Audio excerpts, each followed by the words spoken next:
প্রথম প্রেম হচ্ছে আমি যখন 4 এ পড়ি, তখন আমার প্রথম ভালো লাগা, প্রেম তো বলা যায় না। একটা মেয়েকে আমার ভালো লাগতো। সেও আমার সাথেই পড়তো 4 এ। আমাদের স্কুলটা ছিল 5 পর্যন্ত কো-এডুকেশন। 6 এর থেকে গিয়ে মানে মেয়েরা আর পড়তো না। মেয়েরা চলে যেতে হইতো আরকি, বিদায়। 6 এ থেকে ছেলেদের স্কুল। এটা ছেলেদেরই boys school, Mohammadpur government boys high school.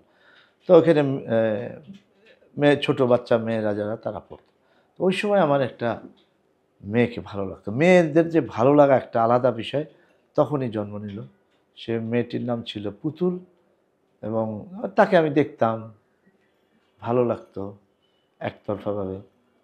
সে হয়তোবা বুঝতো না। ওই বয়সে তো বোঝার কোনো ব্যাপারও নাই। এরপরে আমি যখন ইন্টারমিডিয়েট পড়ি তখন একজন 7 এর একটা মেয়ের প্রেমে পড়ে গেলাম। আমার অনেক বেশি একতরফা প্রেম। চেহারাটা ভালো না তো, মেয়েরা প্রেমে পড়তে চাইতো না। আর আমি আমি যেহেতু আ ছেলেদের স্কুলে পড়তাম, আমার মা, বোন ছাড়া আর আমি মেয়ে দেখিনি। আর তখন তো এত মানে রাস্তায় বের হইতাম না, কম্পাউন্ডের ভিতরে থাকতাম। মেয়েদের প্রতি আমার তীব্র আকর্ষণ ছিল যে কারণে। তো তখন আমি যখন ইন্টারমিডিয়েট পড়ি তখন একটা মেয়ের সাথে একটা আমার মাঠে এসে খেলছিল। 7 এ পড়ে, আরও ওদের ছোট, ছোট ছেলেমেয়েদের সাথে। ওরে দেখলাম, খুব ভালো লাগলো।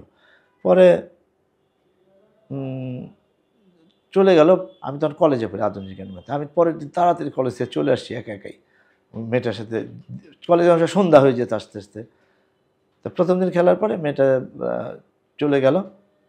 পরের দিন আসলাম। দেখি যে সবাই খেলছে, মেয়েটা আসে নাই। তা আমি বললাম যে, ওই মেয়েটা কই?" তো বলে যে, "ও তো আসে নাই কেন?" বলে, "ওর বাবা-মা বলছে বাইরে না খেলার জন্য।" 7 এ পড়ে। তো আমার তো মনটা খারাপ হলো। পরে আমি আবার হোস্টেলের রুমে থাকতাম। মানে আমাদের কোয়ার্টারে ছিল, তো হোস্টেল খালি ছিল, তারপর সুপারিনটেন্ডেন্ট ছিল, তো আমি আবার একটা রুমে থাকতাম পড়াশোনার জন্য। তো আমি জানলার পাশে দাঁড়াইছি, হঠাৎ দক্ষিণের জানালা আমাদের হোস্টেলের, যে পাশের রাস্তার ওই পারে দেখি ওই মেয়েটা বারান্দায় দাঁড়ানো। আমি তো অবাক হয়ে গেলাম, আরে ওই মেয়েই তো এই মেয়ে, পাশেই থাকে। তারপরেই তারপরে একটা পর্যায়ে সে আমাকে দেখলো, হঠাৎ করে একটু আসলো, একটু ঘুরে চলে গেল, এইটা দেখতাম। এইভাবে আমার ১ বছর কেটে গেল। আমি ইন্টারমিডিয়েট পরীক্ষাই দিলাম না। ওই জানলায় দাঁড়ায় থাকতাম সারাক্ষণ। শুধু খাওয়া আর আনুষঙ্গিক যে কাজ আছে এছাড়া দাঁড়ায় থাকতাম। এবং আমার জীবন এটা কিন্তু ও জানেও না।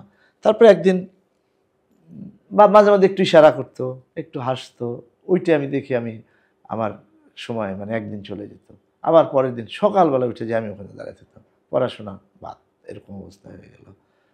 তারপরে একদিন সকালবেলা দেখি একটা মাইক্রোবাস ওদের বাসার সামনে।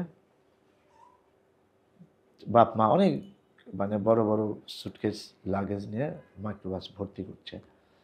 তারপরে তখন আমি জানালা দিয়ে ১ম তাকে নাম ধরে ডাক দিলাম। আমি নামটা বলতে চাচ্ছি না, কারণ সে তখন অনেক বড় হয়ে গেছে, তার সন্তান হয়ে গেছে, বিয়েও দিয়ে দিয়েছে। আমি চিৎকার করে ডাক দিলাম। পুরা নাটকের মতন, সিনেমার মতন। মানে আমি দোতলা থেকে ও একতলায় ও দোতলায় থাকতো। একতলায় নেমে যাচ্ছে আরকি। আমি জোরে ওর বাপ-মা সবাই আছে, ডাক দিছি। বাপ-মা তো আর বুঝে নাই, কিন্তু ও বুঝতে পেরেছে যে কোথায় থেকে আসছে।